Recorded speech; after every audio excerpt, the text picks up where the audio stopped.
Kasih karunia dan damai sejahtera bagimu dari Allah Bapa kita dan Kristus Yesus menyertai kamu.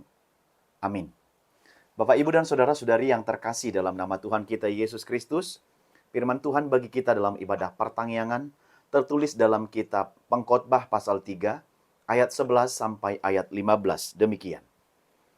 Ia membuat segala sesuatu indah pada waktunya, bahkan ia memberikan kekekalan dalam hati mereka. Tetapi manusia tidak dapat menyelami pekerjaan yang dilakukan Allah dari awal sampai akhir.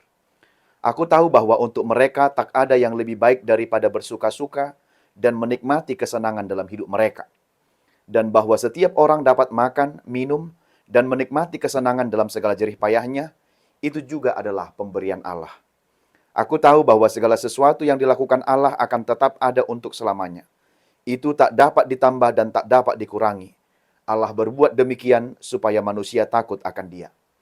Yang sekarang ada dulu, sudah ada. Dan yang akan ada sudah lama ada. Dan Allah mencari yang sudah lalu. Demikian firman Tuhan. Bapak, Ibu, dan saudara-saudari yang terkasih dalam Tuhan kita Yesus Kristus, satu kalimat pendek yang sering kita dengarkan dalam keseharian kita ketika berbicara, yaitu semua akan indah pada waktunya. Semua akan indah pada waktunya. Ini adalah satu kalimat pendek yang sering kali kita dengar, atau bahkan sering sekali kita sampaikan kepada orang lain yang mungkin tengah menghadapi banyak tantangan, masalah, dan pergumulan dalam kehidupannya. Lalu kita mengatakan, tenang saja, semua akan indah pada waktunya. Benar bahwa semua akan indah pada waktunya. Tapi waktu siapa?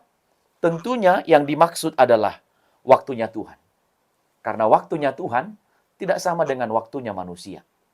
1 hari bagi Tuhan, 1000 hari bagi manusia, atau 1000 hari bagi manusia, 1 hari bagi Tuhan. Maka jika melihat realitas hidup di tengah-tengah perjalanan kehidupan kita ini, ternyata dari pandangan dan dari apa yang kita lihat dan kita saksikan, mungkin dalam kehidupan kita atau dalam kehidupan orang lain di sekitar kita, atau bahkan orang-orang yang dekat dengan kita, kita melihat sejak dari kecil sampai bertumbuh besar, sampai dewasa, dan bahkan sampai tua dan mati, ada orang yang bilang hidupnya sangat susah dan penuh dengan penderitaan. Lalu orang bertanya, di manakah yang dimaksud dengan indah pada waktunya itu? Kapankah yang dimaksud dengan indah pada waktunya itu? Karena dari lahir sampai mati, rasa-rasanya, menurut pengamatan kita, kita tidak berjumpa dengan yang namanya keindahan dalam hidup. Keindahan atau sesuatu yang lebih baik dalam hidup. Jadi, bagaimana sebenarnya? Tentu Bapak, Ibu, dan Saudara, kita tidak bisa melihat semua perjalanan kehidupan ini hanya dari aspek pikiran dan pandangan kita saja. Untuk memaknai kata indah di sini, tidak hanya bisa kita pakai dengan hanya mengandalkan pikiran dan menurut pandangan kita saja. Tetapi, apa kata Tuhan menurut kitab Pengkhotbah yang kita dengarkan malam ini? Maka dalam firman ini, Raja Salomo yang menuliskan kitab Pengkhotbah ini menyampaikan pada ayat yang 11. Ia membuat segala sesuatu indah pada waktunya. Perlu digarisbawahi kata ia membuat. Berarti yang membuat dan menjadikan itu indah adalah Tuhan. Ia membuat, perlu diperhatikan, Tuhan membuat, bukan pikiran dan logika manusia yang menimbang atau memikir-mikir atau menaksir-naksir atau bahkan membuat penilaian-penilaian tertentu, bukan. Tetapi dikatakan ia membuat segala sesuatu indah pada waktunya. Jadi penting penekanan kata ia membuat, bahwa Tuhanlah yang membuat segala sesuatu itu indah pada masanya, indah pada waktunya, dan itu pun pada waktunya Tuhan. Itu sebabnya sebelum sampai kepada khotbah ini, pada ayat 1 sampai ayat 8, pengkhotbah sudah jelas menjelaskan bahwa segala sesuatu ada masanya. Ada masanya, waktunya lahir, ada meninggal, menanam, menuai, merombak, membangun, ada waktu menangis, ada waktu tertawa, dan sebagainya. Itu sebabnya dikatakan semua indah pada waktunya, tapi menurut waktunya Tuhan. Dan Ia yang membuat. Jadi dalam ayat selanjutnya di ayat 11 itu dikatakan, tetapi manusia tidak dapat menyelami pekerjaan yang dilakukan Allah dari awal sampai akhir. Jadi kalau semua indah pada waktunya, kata indah di sini dari dalam bahasa Ibrani dipakai kata yafe. Jadi istilah untuk kata menunjukkan estetis. Berbeda dengan Kejadian 1 ayat 1, dia memakai kata tov. Tuhan melihat semua sudah baik. Tetapi kata indah yang dimaksud di sini adalah istilahnya untuk penggunaan kalimat yang estetis, kondisi yang estetis, keadaan yang estetis. Jadi semua yang dicipta Tuhan itu indah sesuai waktunya dan sesuai polanya Tuhan. Dan sesuai dengan maksud dan pikirannya Tuhan. Nah, jadi pola yang dimaksud adalah ketika kita menjalani kehidupan ini, pola yang dimaksud itu adalah ada saat, ada waktu di mana hal yang dijadikan itu menyusahkan. Dan ada saat, ada waktu sesuatu hal itu menyenangkan. Dan itulah yang dimaksud dengan yang indah. Tuhan membuat semuanya indah pada waktunya. Jadi yang indah itu dalam versi dan menurut Tuhan, bisa saja yang berhubungan dengan yang menyusahkan dan yang menyenangkan. Jadi yang indah-indah itu tidak melulu hanya yang hanya tertawa saja. Jadi yang indah itu tidak melulu hanya kegembiraan saja. Itu hanya dalam konsep berpikir dan logika kita. Kalau yang indah itu adalah yang membuat tertawa, yang membuat hati kita senang, yang membuat kita gembira, itulah yang indah menurut versi kita. Tapi dalam pandangan Tuhan, indah yang dimaksud itu adalah menurut pengaturan Tuhan, menurut rencana Tuhan, yang pasti untuk kehidupan manusia dan untuk kebaikan manusia dan akan indah pada waktunya. Jadi indah yang dimaksud itu adalah Tuhan melihat kehidupan kita ini menurut pola pandangan Tuhan itu sendiri. Jadi bukan menurut logika dan pikiran manusia. Itu sebabnya dikatakan ada orang yang sejak lahir sampai mati tidak bertemu dengan yang namanya indah. Karena kita memakai logika pikiran kita sendiri melihat keindahan itu dalam kehidupan orang lain. Tetapi keindahan yang dimaksud itu adalah menurut pola dari Tuhan. Ia membuat segala sesuatu indah pada waktunya, waktu Tuhan. Jadi bukan menurut perkiraan waktu manusia. Ya, kalau tidak segera, kalau tidak kemarin, mungkin besok, mungkin lusa, menurut waktunya Tuhan. Jadi bukan manusia yang menghitung-hitung waktunya. Nah, jadi perlu diingat lanjutan ayat 11 itu, tetapi manusia tidak dapat menyelami pekerjaan yang dilakukan Allah dari awal sampai akhir. Jadi kita manusia ini adalah manusia yang terbatas memahami dan menyelami pekerjaan Allah dalam kehidupan kita, dalam kehidupan manusia. Atau mungkin yang kita lihat itu masih awal-awal. Yang kita lihat itu belum seberapa. Yang kita lihat itu, yang kita alami itu masih permulaan. Yang kita lihat itu masih pertengahan. Belum sampai pada akhir. Kadang kita hanya melihat awal kehidupan manusia ini, lalu kita bilang sulit. Tapi bagaimanakah akhirnya kemudian nanti? Kalau menurut waktunya Tuhan itu berarti tidak terbatas kita terima hanya pada waktu di dunia ini. Kalau dikatakan menurut waktunya Tuhan, bisa saja setelah kehidupan di dunia ini nanti indah pada waktunya. Jadi Bapak, Ibu, dan Saudara yang dikasihi oleh Tuhan kita Yesus Kristus, jadi kata indah yang dimaksud di sini adalah tidak hanya melihat di awal-awal, di pertengahan atau hampir finish, tidak sampai kita tidak melihat sampai pada akhir, lalu kita bilang tidak ada yang indah. Itu menurut versinya kita, menurut pikiran kita yang terbatas ini. Pikiran kita yang terbatas menyelami atau versi dan menurut pikiran kita sehingga kita bilang tidak indah. Karena yang indah menurut kita adalah yang tertawa-tertawa, yang keberhasilan, yang kekayaan, yang kehormatan, dan sebagainya. Itu menurut versi dan ukuran kita. Itulah yang dimaksud dengan keindahan. Sementara Tuhan membentuk pola kehidupan kita bukan demikian. Termasuk ada yang menyusahkan, ada yang menggembirakan, ada zigzag kehidupan ini, sebentar kita menaik, lalu jatuh, menaik lagi jatuh, sampai akhirnya kita nanti akan indah pada waktu, yaitu waktunya Tuhan.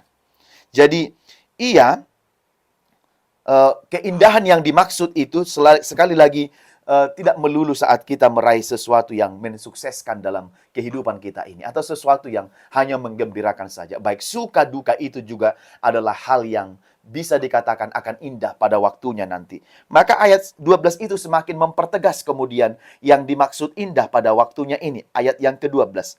Aku tahu bahwa untuk mereka tak ada yang lebih baik daripada bersuka-suka dan menikmati kesenangan dalam hidup mereka. Jadi ayat ke-12 ini mempertegas karena bagi manusia indah itu adalah ketika bersuka-suka dan menikmati kesenangan dalam hidup mereka. Aku tahu bahwa untuk mereka tidak ada yang lebih baik daripada bersuka-suka. Tidak pernah kita bilang indah kalau kita menangis atau dalam pergumulan. Yang ada bagi kita itu adalah masa suram, masa kegelapan, masalah, tantangan, dan pergumulan hidup. Tidak pernah orang melihat satu pergumulan itu sebagai sesuatu yang indah. Karena ayat 12 ini mempertegas, aku tahu bahwa untuk mereka tidak ada yang lebih baik daripada bersuka-suka dan menikmati kesenangan dalam kehidupan mereka. Dan pengkhotbah ini pun berangkat dari pengalamannya sendiri. Ketika dia masih muda, ini ditulis, dan setelah dia lanjut usia, untuk mengingatkan kita saat ini, setelah pengkhotbah Salomo ini melihat dalam kehidupannya, ternyata dari zaman dulu sampai kemudian sampai tua dia menuliskan kitab pengkhotbah ini, lalu kemudian dia menyampaikan hal yang seperti ini untuk mengingatkan kita saat ini bahwa benar-benar semua yang ada di dunia ini ada waktunya. Dan semua akan sia-sia. Semua akan berakhir. Semua kehidupan kita ini seperti menjaring angin. Bayangkan menjaring angin, sesuatu yang kesia-siaan, karena tidak mungkin akan ada orang yang bisa menjaring angin, karena kita tahu bagaimana angin itu sendiri. Nah, jadi jangan sia-siakan waktu kita untuk hal-hal yang tidak perlu dan tidak berguna. Maka kalaupun semua akhirnya adalah sia-sia dan akan kita tinggalkan, karena itu dia mau bilang, selagi masih ada waktu, maka pergunakanlah untuk kemuliaan Tuhan dan pergunakanlah untuk takut akan Tuhan. Selagi kita diberikan waktu dan kesempatan, karena ternyata segala sesuatu itu ada masanya. Jadi ketika masa itu ada, waktu itu ada, maka pergunakanlah untuk selalu takut akan Tuhan dan untuk memuji dan memuliakan nama Tuhan. Seperti dalam buku ND kita 802 ayat 1, paketikim saunari dapoton ma Tuhani.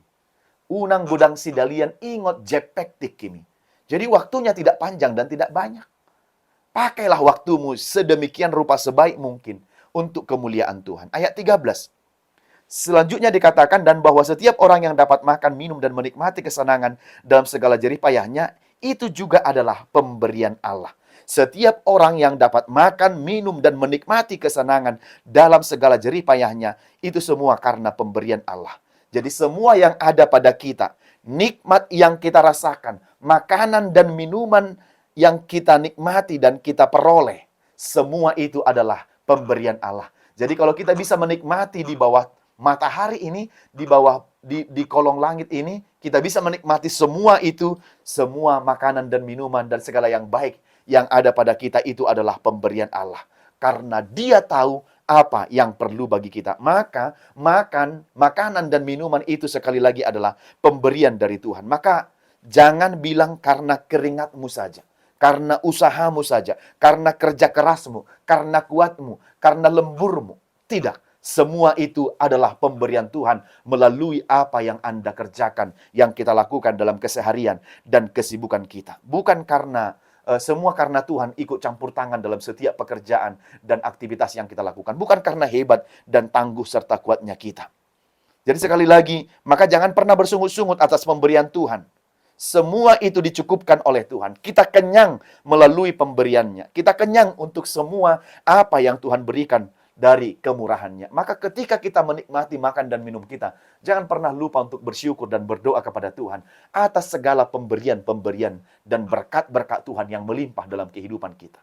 Sekali lagi, itu bukan hebat dan kuat kita, bukan tangguhnya dan gagahnya kita, tapi karena Tuhan yang memberi lewat memberkati pekerjaan kita, kesibukan kita, kegiatan kita, keluarga kita, dan aktivitas yang kita lakukan. Selanjutnya ayat 14 dan ayat 15. Aku tahu bahwa segala sesuatu yang dilakukan Allah tetap ada untuk selamanya. Itu tidak dapat ditambah dan tidak dapat dikurangi. Allah berbuat demikian supaya manusia takut akan Dia. Maka di sini kita lihat tentang kuasa serta rahasia Tuhan Allah itu. Jadi mau atau tidak mau, suka atau tidak suka, manusia harus siap mengikuti apa yang diaturkan oleh Tuhan dalam kehidupannya. Apa yang diaturkan oleh Tuhan dalam kehidupannya. Maka manusia harus tetap takut akan Tuhan, hormat kepada Tuhan. Maka manusia harus selalu menghargai, menghormati Tuhan dalam kehidupannya. Tuhan yang mengatur kehidupan kita dan terjadi sesuai dengan kehendaknya. Itu sebabnya yang dilakukan Allah itu tetap tidak dapat ditambah dan tidak dapat dikurang dari situ supaya kita tetap hormat, taat, dan tunduk kepada Tuhan. Siapapun kita, tidak ada yang dapat mengurangi atau menambah apa yang telah ditetapkan dan diaturkan oleh Tuhan dalam kehidupan kita. Termasuk tentang kehidupan kita, tentang usia kita, umur kita, seberapa lama kita. Kita tidak dapat menambah dan mengurang dari apa yang telah ditentukan dan ditetapkan oleh Tuhan bagi kita. Kalau Tuhan menetapkan sekian, itulah yang akan kita terima. Kita tidak berkuasa untuk menambah dan mengurangi. Sebanyak apapun uang kita, kepunyaan kita, harta milik kita, tidak akan dapat kita tambah dari ketetapan-ketetapan yang telah ditetapkan Tuhan untuk ukuran diri kita, siapapun kita. Maka jelas melalui firman ini, kita hidup dari pemberian-pemberian dan kemurahan Allah dalam kehidupan kita. Maka hendaklah kita memuji dan memuliakan nama Tuhan atas segala kebaikan dan kemurahannya itu. Maka melalui firman ini Tuhan hendak menyampaikan kepada kita, firman ini hendak menyampaikan kepada kita, yang pertama, semua indah pada waktunya. Apapun yang terjadi, yang telah diaturkan oleh Tuhan, hidup yang diatur oleh Tuhan itu, itulah kehidupan yang indah. Kehidupan yang diatur polanya menurut Tuhan, itulah kehidupan yang indah. Jadi, bukan menurut pikiran, bukan menurut pandangan kita. Suka dan duka, itu bisa menjadi cara Tuhan untuk mengatur semua kehidupan kita supaya nanti indah pada waktunya. Seperti dalam lagu Kidung Jemaat, suka duka dipakainya, suka duka bergantian untuk memperkuat imanku. Romar sorin arsak lasni roha, hapor seoku dipatau. Jadi suka dan duka yang kita alami, pergumulan sebesar apapun dan seberat apapun itu, ternyata untuk memperkuat iman kita dan untuk menjadikan itu semua indah pada waktunya. Jadi sekarang boleh kita ubah pola kita. Indah pada waktunya itu adalah menurut waktunya Tuhan dan menurut pola bagaimana Tuhan merajut, membuat perjalanan kehidupan kita, proses dinamika kehidupan kita, perjalanan kehidupan kita menurut pandangan dan polanya Tuhan. Dan kalau kita menjalani semua itu dengan takut akan Tuhan, maka itulah kehidupan yang dimaksud dengan indah pada waktunya. Yang kedua, selalu lakukan yang baik di waktu yang telah diberikan Tuhan kepada kita. Bapak, Ibu, dan Saudara, ketika Tuhan memberikan waktu ini kepada kita, maka selalulah lakukan apa yang baik. Baik waktu sulit dan mudah, baik waktu untung dan rugi, waktu suka dan duka, maka Tuhan akan selalu dipermuliakan dalam kehidupan kita selagi waktu masih ada. Selagi kesempatan masih tersedia, maka lakukanlah semuanya itu dengan baik, sembari tetap yakin, percaya, dan melakukan kehendak Tuhan dalam kehidupan kita. Yang ketiga dan terakhir adalah, sesuai dengan topik minggu kita, makanan dan minuman adalah pemberian Tuhan. Tuhan menyediakan apa yang perlu bagi kita. Maka jangan khawatir, makanan dan minuman serta kebutuhan pokok kita, jangan sampai kita jatuh dalam dosa untuk mencari apa yang perlu untuk makanan dan minuman kita. Tuhan, makanan dan minuman itu pemberian Tuhan, tapi bukan dalam rangka supaya kita bermalas-malas atau bisa melakukan pekerjaan kita lewat cara yang curang, tidak. Kalau Tuhan adalah yang memberi makan dan minuman kita, itu artinya Tuhan memelihara kita. Jadi apapun pekerjaan yang kita tekuni dalam kehidupan kita, maka Tuhan akan memberkati lewat pekerjaan-pekerjaan itu, dan kita beroleh makan dan minum dari situ, karena Tuhanlah ternyata yang lebih mengetahui apa keperluan, kebutuhan yang kita butuhkan dan perlukan. Maka syukuri, doakan makanan dan minuman yang diberikan oleh Tuhan, itu adalah pemberian Tuhan, bukan karena kekuatanmu, bukan karena gagahmu, tetapi semua yang kita terima dalam kehidupan ini, itu adalah karena kebaikan dan kemurahan Tuhan dalam kehidupan kita. Amin. Tuhan memberkati.